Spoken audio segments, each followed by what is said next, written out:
Hey, Stephen Scott back on the Brewery Underground podcast in 2025. At the time we're recording this, Scott, man, it is early January and it feels like it in Nashville.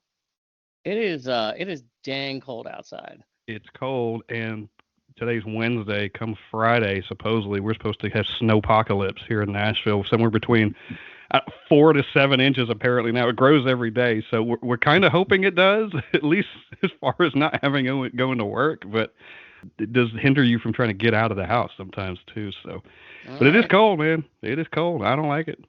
I don't either. I'm stocked up on beer and all the necessities, so that's a good thing. Yeah, one can of soup and 40 cans of beer. Exactly. You know, we're really excited on this episode because we have on Eric Latham. He is the president of the Tennessee Craft Brewers Guild and also owner of Johnson City Brewing in East Tennessee. And Eric, let's bring you in, man. How are you? Hey, good. How are you guys doing? Awesome. Welcome, man. We appreciate you being on. Yeah, how are you guys doing besides freezing your butts off out there? It's pretty good. You know, since like Christmas and New Year's, you know, kind of the holidays and going back, traffic has still been fairly light, even up through today. Even, you know, this is kind of the first week back. And I know Steve doesn't have to drive to work because he works from home, but traffic's been pretty decent. So living in Nashville, you'll take that, you know? Yeah. Fingers crossed. Yeah. Yeah, fingers crossed. Yeah, you got to love it. Well, you know, it's cold outside. I'll tell you what, though. For me, the beer is cold inside, and that's all that matters. And I don't know what you guys are drinking tonight, if anything, but, you know, our good buddy Carl Meyer of Black Abbey, they have this Edley's Barbecue Golden Ale that I've not had before. Oh, yeah. And I picked that up over the holidays at a beer store in Mount Juliet, Tennessee, which is a suburb of Nashville. So looking forward to drinking this thing tonight. That is awesome. Is it Edley's Barbecue Golden? Yeah. Okay. Yeah, collab with Edley's Barbecue here in Nashville. Okay. Yeah, it's a good barbecue joint. Yeah, I was thinking that was just the name of the beer, and I said, that's a pretty interesting name. I thought you were going to say like smoked porter or something like that. Yeah, like Edley's Barbecue, but it's a golden ale. Yeah, golden ale. Yeah, Black Abbey's collab with Edley's Barbecue Golden Ale. Now I got to visit Edley's Barbecue. Yeah, it's good. And I know they've always got it on draft because that's where I've had it. Steve, I've never seen it in the can like that. They've always got it on draft across the street. Yeah, I haven't had this one yet, so I'm looking forward to drinking it. How about you? Cheers. Eric, what have you got? Well, yeah, I feel kind of bad here. I'm drinking some tea because I got to burn the midnight oil tonight. I'm working on a plan for an event in Rhode Island coming up in June. So I've got a little tea going. But as soon as I finish this cup of tea, I'm probably going to reach into the cooler and find something cold and fermented. There you go. You know all about that, don't you? A thing or two. Well, fellas, this is kind of a momentous occasion for me. And Eric, I'm glad you're here for this. Do you know the app, the beer app Untapped? You familiar with that? You probably do. So tonight I am checking in my 10,000th unique beer. And the next one, which is... So, Steve, you're going to like this one. It's from Rheingeist. It's Bourbon Barrel Aged Night Whale. Oh, yeah. Wow. Yeah. I think it doesn't say ink, but I think it's a form of ink. At least it looks like it. It's from 2021. It's 15.5%. And if this thing comes off the rails halfway through, you'll know why. So as soon as I check this in, I'll do that later. But this is my 10,000th unique beer. So cheers to you guys, and glad you're a part of it. Yeah, too bad we haven't come up with I may have to take over tonight then. We haven't come up with the technology yet to share a beer over this thing. No, because I would totally share this one with you guys because you know this is what 22 ounces or something. So I will drink it all, but you know throughout the course of the episode. Okay. All right, awesome. Well, Eric, again, we appreciate you having us on, and we want to get into what the Tennessee Craft Brewers Guild exactly is. Can you really give us an overview? Because it's an interesting organization that really helps a lot of brewers across the state of Tennessee. Yeah, so the Tennessee Craft Brewers Guild is one that I'm actually relatively new to. Was founded in 2012 by a number of the breweries in the Nashville area. And they started organizing and getting together and starting to think of ways they could work together. And we primarily work on things like legislation affecting craft beer or craft beverages, including the spirits and the wine as well. And we also try to working with farmers in Tennessee to try and use more materials to brew beers using Tennessee materials.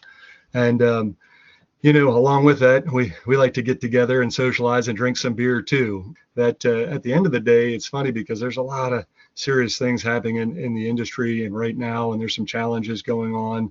But at the end of the day, it's a lot of fun to say, hey, there are brewers like me all across Tennessee. Over 100 breweries, I think now, something like 9,500 or 10,000 people that are employed by breweries, and they're all across Tennessee, and they're facing some of the same challenges that I am. Trying to not only make a nice product, but run a business, a sustainable business. Those are pretty much the things we like to do. We work on legislation. We like to try to use Tennessee materials and refer to each other on that, and then socialize, get together, and have a cold one. Yeah, I'm really curious about that. Like, you talk about over 100 breweries across the state. From a business standpoint, what are like some of the collective concerns that you frequently hear across the state from brewery owners that you talk to?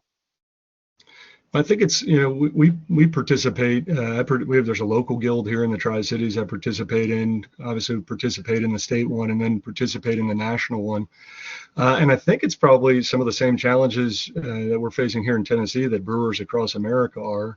And you guys have probably read some of these articles or seen some of this data about, we probably have the most, or at least 2 or 3 years ago, had the most breweries that we've ever had in America, close to 9 or 10,000 breweries. So that's definitely a crowded market. And then, Americans, I think, we started in 2014 and had a nice 5-year run. I saw somebody on social media last night said 2019 was the last good year we had. Not just beer, but in general, I think they were talking about it. And a lot of changes happened during COVID, not just health related, and some changes, of course, that are going to go on for decades. There will be books written about the changes that happened, but I do think that it probably COVID changed our drinking patterns or drinking styles, or at least our social habits. One good thing that happened during COVID, if you were able to survive it, you adapted, and people drank a lot of to-go beer, of course. Yeah. And they were taking, we never sold more packaged beer than we did during that period. But I think from a social standpoint, people were in, then they started working remote jobs and stayed home more often. And what we humans have been doing, socializing in a public place for a couple of millennia took a pretty hard hit, I think, just because people were staying home. And so here we are, some years removed from COVID, depending on when you say and if you say, and people are still, staying at their tap rooms and not heading out there just for a big beer release. One of the things that I really like that's on your website is talking really about the economic impact that breweries have as a whole in Tennessee. And I don't think like us beer drinkers always think about that. You do from your standpoint. Can you really expand on that? Because that's an important thing. Yeah, I think we've got like a stat on there, and it may be from 2022. That's something like an economic impact of 1.3 billion. When you say a term like that, it kind of blows my mind because I'm, looking in my wallet for $1.3. So, but I don't know if I can speak to the specific numbers that way as to what they are these days. But I mean, just like any industry here, I mean, brewers, we're running businesses, we're employing people, we're using Tennessee ingredients whenever we can. Breweries are known to, as we talked about a little earlier, known to be great tourism draws and to areas, and also downtown economic developers in a number of ways. So there's there's probably some number out there that's a tangible number that says this is exactly how much money we bring to the state. And then there's the intangible kind of things, or the kind of secondary or tertiary impacts that you say, well, these people wanted to come visit this brewery in Nashville, and they're staying at hotels and they're eating at these restaurants and they're taking cabs and things like that. So I would say it's a tremendous impact, but I don't know that exact number for you.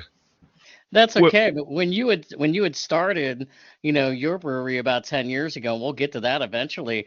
I mean, did right away, did you even start thinking about that? Like, I'm making a difference from an economic standpoint in the state of Tennessee with my brewery that's open.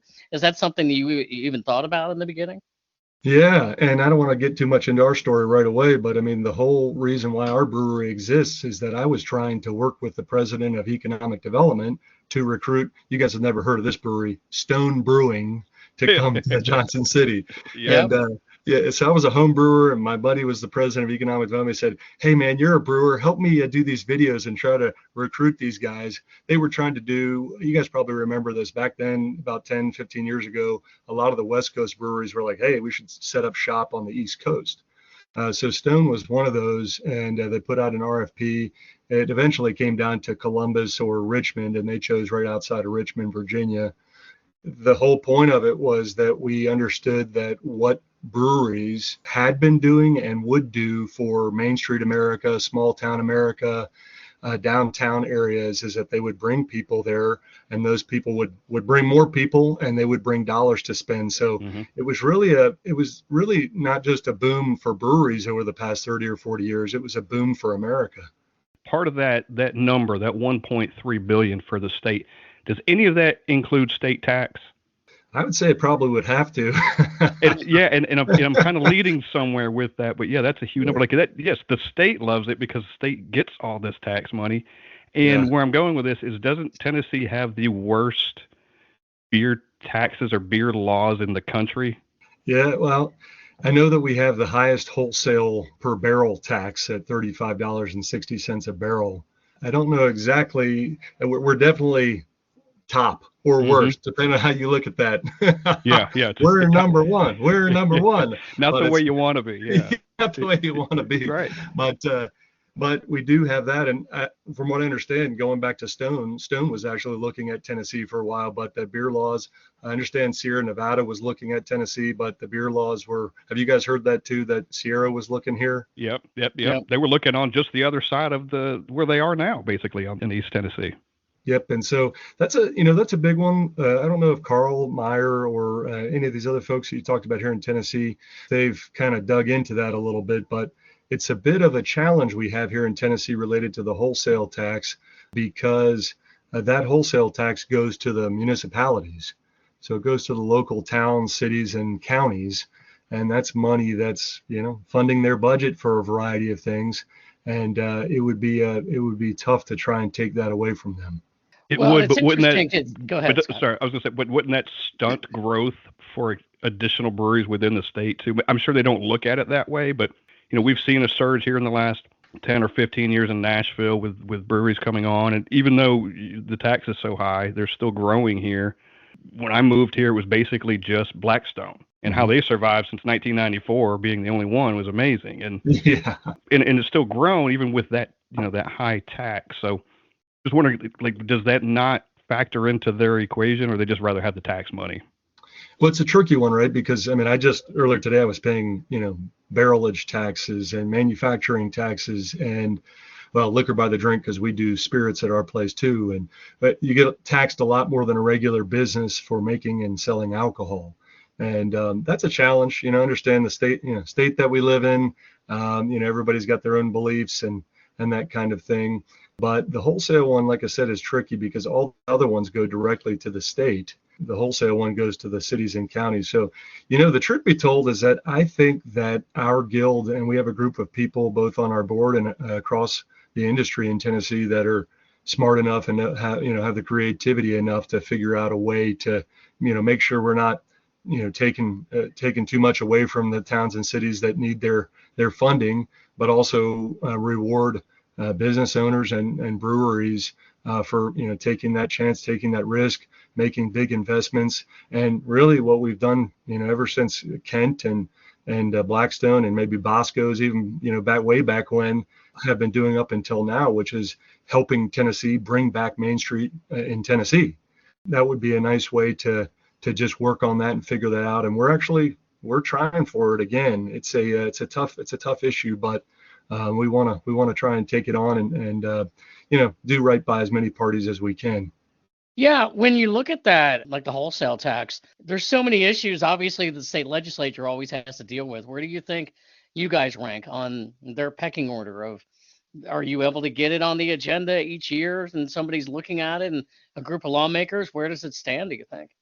Yeah, we got on our board, we also work with, we have a lobbyist, we've got an attorney. Those guys are really smart. They've been with us for several years, and they have all those connections. And I think that's what it really comes down to is who you're connected to, who you know, and not so much like in a cronyistic way or nepotism or anything like that, but more just the connections and trying to either plead your case or explain to them exactly what we're talking about right now, which is, hey, if we're willing to put the time and effort in, if you are, we breweries, we have an economic impact like we do to that level, and let's work this thing out.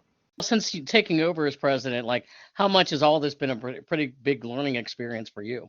Well, so we're starting our second year. There are 2-year terms on the board, and I was on the board as just a board member in the previous term. So it's kind of a little bit of a buildup. I've been able to essentially, since COVID hit, watch the evolution of the craft beer industry in Tennessee.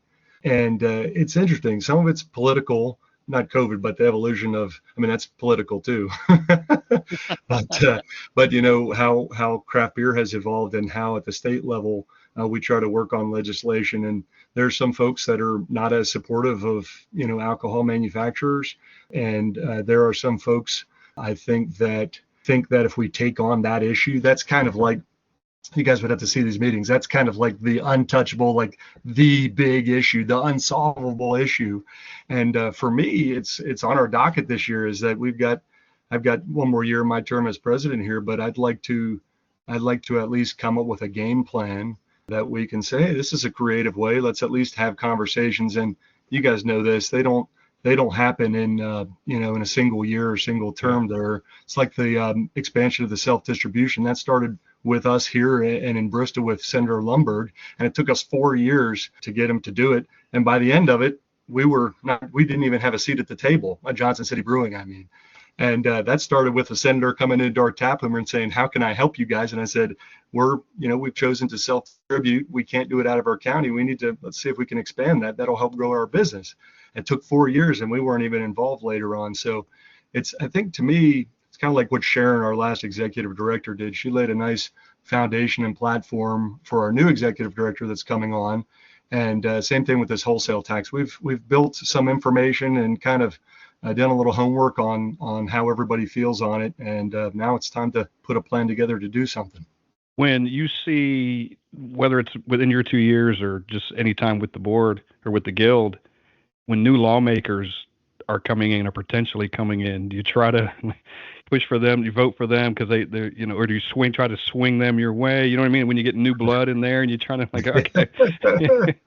Honestly, I ain't that smart. I ain't that political, I guess, is that we know some of the guys that are coming, the new ones, and it's less of like a political thing for us and more just recognizing that some people that were helping us or not helping us in the past have been voted out or didn't win their primaries. And we've got new people that are coming in. And so it's really about kind of seeing where they stand on alcohol manufacturing and then seeing, letting them know some of our biggest challenges.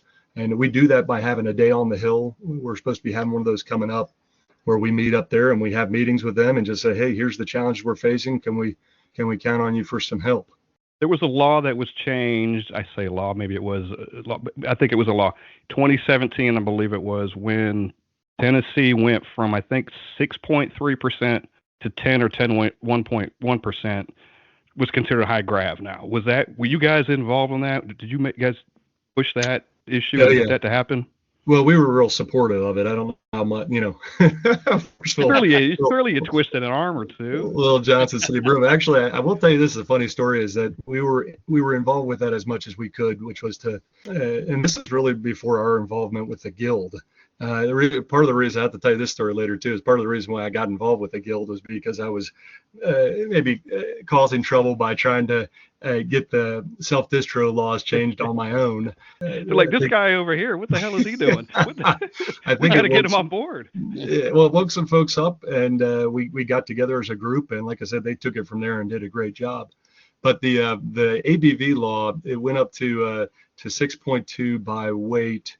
and then 10.1 by volume. And we fought for that. We were excited about that, especially because, North Carolina, as I understand it, is 15 plus. The Rhinegeist that you just had is 15 and a half. Virginia, our neighbor over here close to us, does not have a limit on ABV. So you want to brew a 40% beer if you call that beer. Yeah, look out.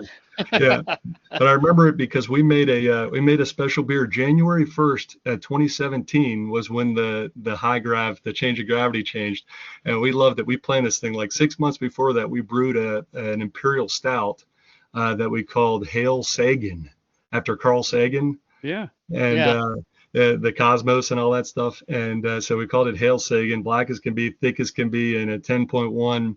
And at midnight, for our New Year's party, we busted it out and poured everybody a big old sample of that. So that's great. Yeah, I bet it was really good too for a lot of reasons. Yeah, whether it was good or whether it wasn't, yeah, it was really good. That's what's funny, and it's a funny thing. Breweries, it doesn't matter if they're here or anywhere across the state and you've had them. There's a lot of them that max out at 10.1. You know what I mean? Which I love. I see. Oh, you got 3 on the menu that are exactly 10.1. I love it. I came to the right place. You know what I mean? We call those ish beers. Yeah.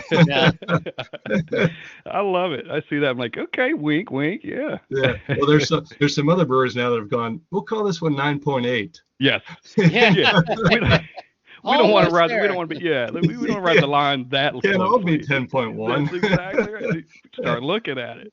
But if you can actually make it in this state past that, but you got to have a distilling license too, right? Which is a whole nother thing. Is that the thing? Yeah. Yeah. And we actually have a brew distillery here. This is, I think, something that happened around the country, but you've got a number of breweries that also have distilleries, and they're calling them brew distilleries. Oh yeah. I've seen those. They're manufacturing beer and spirits at the same time. Okay, which covers the gauntlet for them, right? They can do whatever they want to and go backwards. Well, truly, it's interesting because one of the trends that's happening, Americans supposedly drank the least amount of beer by volume in 2023 than they have in like 30 years or whatever it was. And I think some of that 2023 was also the year Bud Light had their challenge. If you remember that one. That's right. I think that was a year, but so that played into it some. But I think also it's because Americans are diversifying what they're drinking. The seltzers, the RTDs, the ready-to-drink cocktails. And so these brewdistilleries, that might be smart to actually start to distill too, because you can make those cocktails. Yeah, which probably, I don't know, but probably are really cheap to make. Yeah. Oh yeah. My dad. So before I got into journalism, I was in biology because both my parents are biochemists. Really smart. We love science, our family. Yeah. And but my dad, when I said, we're starting a brewery, Dad, and he was like, great. I'm one of 7 kids. Great. This one's successful. He's making beer. And I was like, what's science, Dad? And he said, well, how long does it take to make a batch of beer? And I said, well, ales are 2-3 weeks, lagers, 8 weeks, about. And he said, why are you waiting that long? And this is the chemist in him coming out. He said, we can just ship in drums of ethanol and put some flavoring and some carbonation in there, and you got 2-3 days, you're good to go. Yeah. And I was like, well, that's not craft brewing, man. That's it's not. It's like trying to speed up like a good whiskey. You got to have those years in, and you can do a whole bunch of things to try to speed it up, but it's not quite the same. Hey, I was going to ask you this again, more laws, but I can get shipping beer into Tennessee. It seems to be a little weird, and maybe that's the wholesale tax, maybe it's something else. I can do a company like Beer Drop, which is like a subscription service, and once a month they send you something. It's got 10 random beers in it. But if I reach out to Burial out of Asheville, North Carolina, they say, hey, we can't ship to your state. Is that anything we can't ship, or is there some procedural stuff they have to go through, and they're just like, yeah, we're not doing that? Do you know anything about the shipping into the state thing? Well, first of all, Burial makes some great beer. Mm-hmm. Yes, they do. I always joke about because, I probably know this much of the iceberg of knowledge when it comes to brewing. I'll admit that. I didn't go to brewing school or anything, and I love making beer. It's fantastic.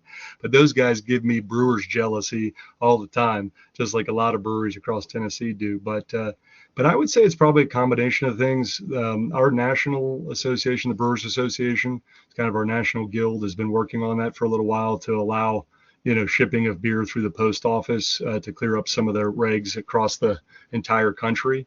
But it's probably a combination of, regulations between states.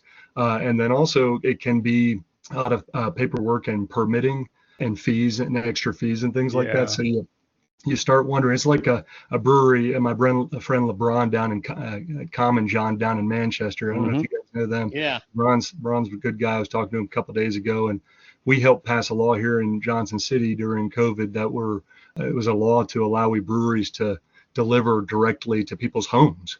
It was actually, I think they allowed it statewide, and then for a while, and it expired, but we worked on that law, and so LeBron was looking into that. But it's always a question of, is this going to help or hurt our business? And how much is it going to distract us? How much money are we going to make off doing this with all the time and energy and resources that are put into it? So short way of answering your question is probably a combination of things. It would make sense, yeah, because if one is willing to do it, I guess they're the ones that can ship in for whatever that cost is, right, or whatever that process is. But the other one's like, nah, it's not worth it. And now Burial's actually distributing here, so it's not that big of a deal anymore. But there was a time when. Do you guys remember when, like 10 years ago or so, when people were like, what would you call that, like coyote, or like they're like bootlegging beer from Boston, and like people are bringing in Pliny and Alchemist. Oh yeah. And it's like, hey, yeah, I've got a buddy that's going to Boston or Brooklyn. Yeah. He's going to bring some other half. How much do you guys want? like a smaller version of Smokey and the Bandit. Crossing state lines. Yeah. I think it's changed now though, guys. Yeah. I don't think it's the same as it used to be. I don't think so. I think distribution has a lot to do with it. Again, in a brewery, and this, like with Burial, like you still have to be able to supply your core business before you can start distributing out of state, right? Burial's got multiple. I keep using them because they're my favorite brewery of all time, but they've got multiple locations within the state. We want to ship out of state. We got to make sure we can make enough beer for them and what we're doing here, and not to piss anybody else off locally. That's it. And it's going to be better business doing it in state, just because there's less regulations and permitting and fees and all the nice paperwork that we brewers love to do. Yeah. There's a couple brands I could mention, like New Glarus and Russian River is another one. Would they actually distribute to a few states? But it's like, hey, we're just going to keep it in house for the most part. You want to come get it, but you're going to have to come here to get it. Yeah. Yeah. New Glarus, those guys have done a nice thing. That's a business model right there. And they still have, it's like, hey guys, I got this case of spotted cow. They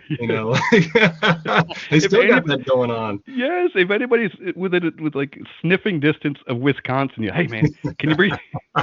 Yeah, really. Can I get some spotted cow, a mixed case, anything, please? We get nothing down here.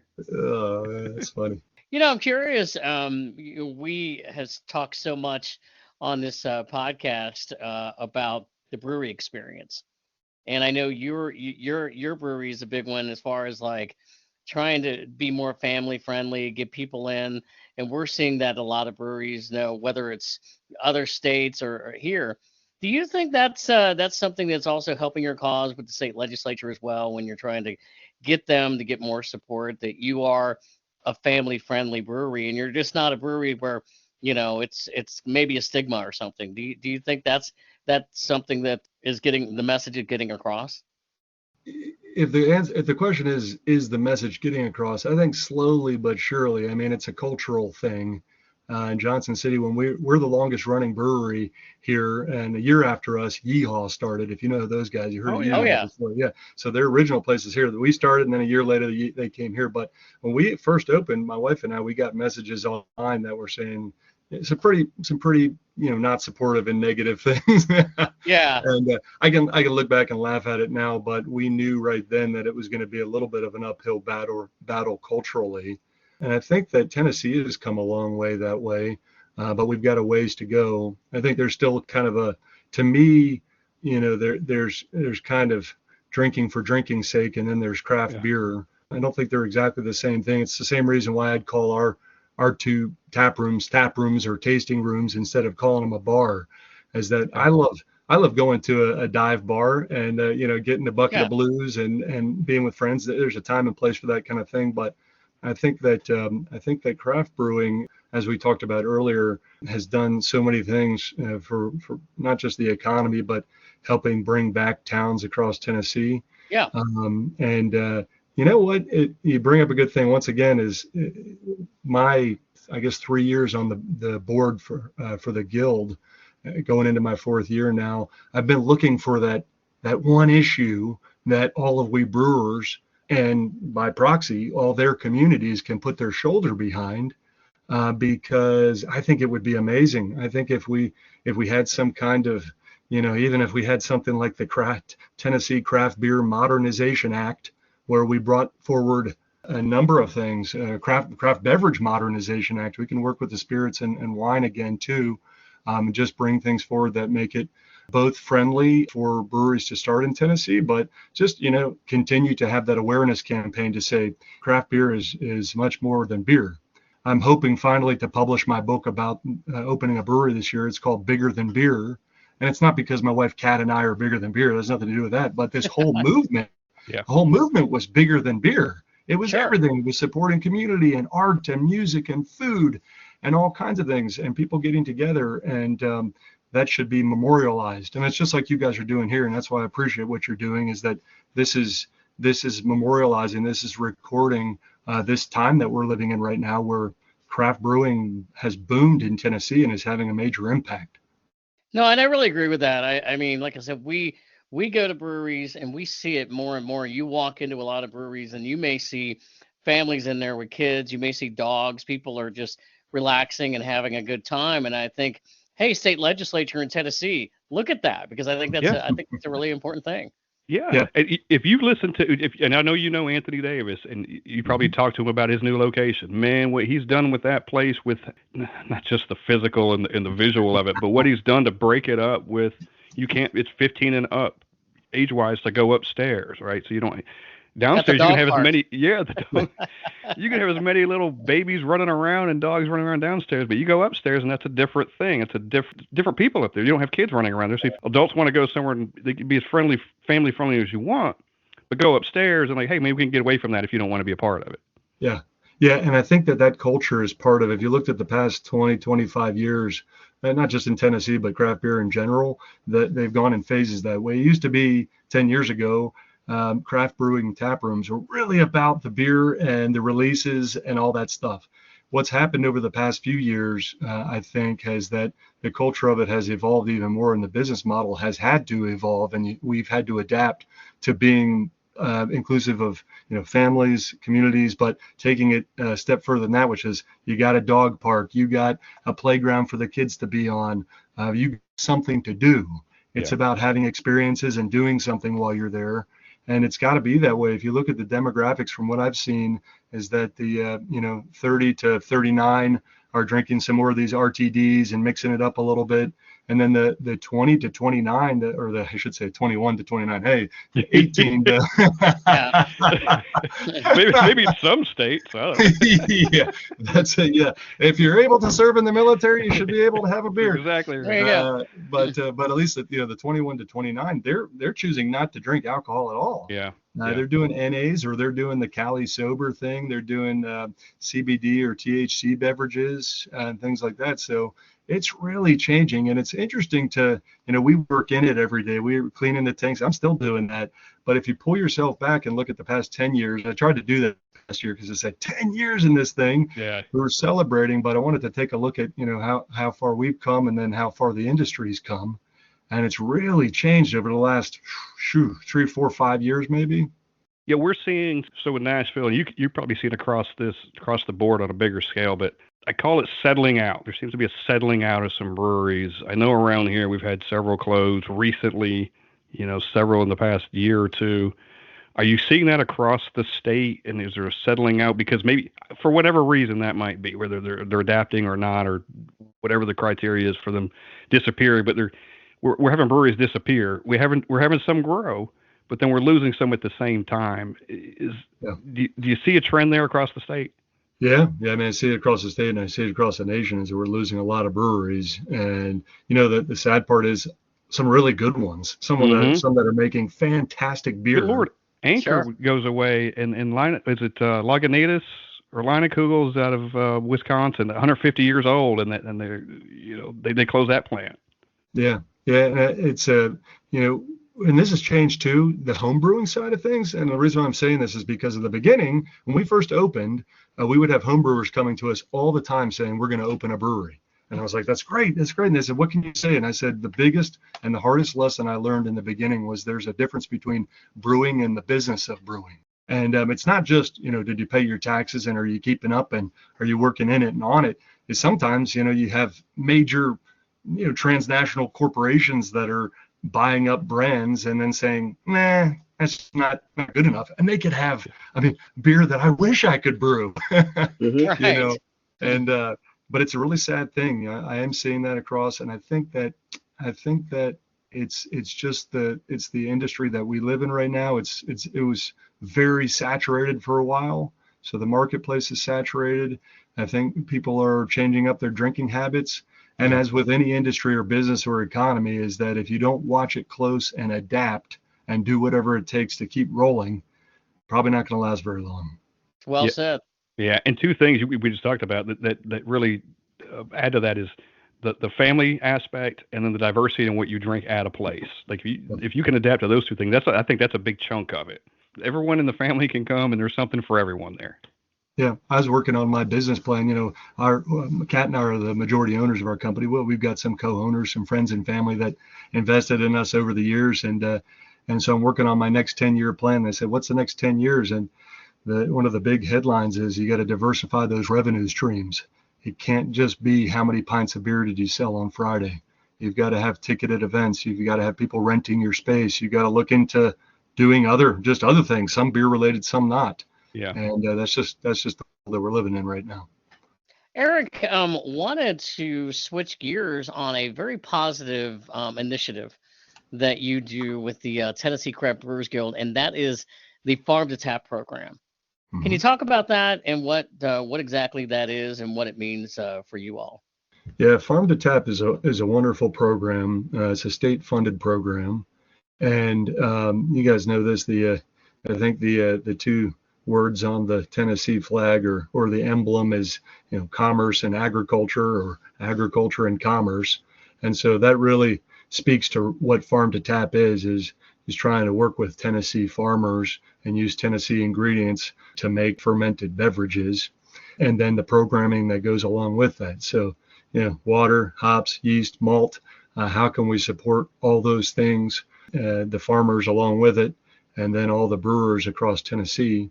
And it was one that was born out of wanting to do those things. And we were able to get it for, I guess it was the first 3 years as an add-on. We're not in the budget. And then this past session 1 year ago, the legislature said that they were making a number of cuts, and we didn't make the cut. So I think the first year was $350,000, and the second 2 years were $400,000. They had bumped it up a little bit, but they said, we're making some cuts, and we still did our day on the hill and made our case for it. But they said, you guys are on the list of things, especially since we weren't there's a term for it, like reoccurring or something like that on the budget. Mm-hmm. And because we were just an extra thing, we got cut for 2025 this year. So we got our funding for 2024, but we didn't get 2025. And over the next couple of months, we're going to try to get it reinstated again. And it was funding that was really important to support that relationship between farmers and brewers. Then also identify new avenues. We don't have a malt house here in Tennessee. I don't think so, at least a commercial scale one. And a lot of malt, like I think there's Clarksville. Is that just northwest of you all, Clarksville? Yeah. Mm-hmm. Yeah. So there's some barley that's grown there that gets malted down in Asheville, just an hour south of us. But, malt house has been something that we're trying to support. We're looking for the crazy person that wants to try and start one. You're looking at two of them. Yeah. Are you really looking into it? No, I have no idea what that is. Well, it's a lot of fun to go through that process, but it's like brewing a beer. A lot of people from the outside say, "Man, you got the best job in the world." Well, there's a lot of work that goes into it, and we mess up a lot too, and that kind of thing. And if it's a business, you better not mess up too much. So, but things like the malt, hops, growing more hops and having programs and connecting hop growers. We actually got a lot. We've got several hop growers here in Tennessee now that brewers are getting more and more from. And so it's a program that had been very helpful for a few years. We were sad that in last year's session we didn't get it this time around, but we're hopeful that it'll happen again. And that was part one with Eric Latham from the Tennessee Craft Brewers Guild and Johnson City Brewing. Hope you'll join us for part two coming up next week. Cheers.